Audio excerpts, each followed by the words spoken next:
Everyone, welcome to SB study circle. జనరల్గా ఎస్బీఐలో కానీ ఐబీపీఎస్లో కానీ సింగిల్ అటెంప్ట్ క్వశ్చన్స్ అంటే యాప్టిట్యూడ్లో సింగిల్ అటెంప్ట్ క్వశ్చన్స్ ఏవైతే ఉన్నాయో అవి స్కిప్ చేయడం వల్ల మెయిన్స్ లెవెల్ క్లియర్ చేయలేకపోతున్నారు చాలామంది కదా.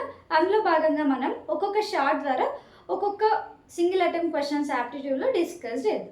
సో ఇవాళ ఈ ప్రాబ్లం ఏంటంటే 2 numbers P and Q are in the ratio of 15:18 if P increased by 20% and Q is decreased by 15%, what will be the new ratio of P and Q?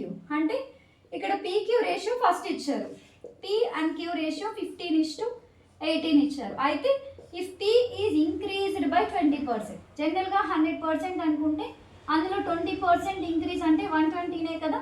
So 15 into 120/100 రాసుకుంటాను దీన్ని నేను. Then 18 into ఇక్కడ ఏమంటున్నారు, Q is decreased by 15%. 100లో 15 అంటే 85 కదా. 15% decrease అంటే 100లో 15 తీసేస్తాం అంతే, 85/100. సో 100 పోతుంది. 5 1s 5 7s 5 2s 5 4s 6 3s 6 4s 3 5s 5 4s 20:17. So answer ఏంటి మనకు 20:17. సో నెక్స్ట్ షార్ట్ ద్వారా ఇంకొక యాప్టిట్యూడ్ సింగిల్ అటెంప్ట్ క్వశ్చన్ అనేది డిస్కస్ చేద్దాం. Thank you, bye.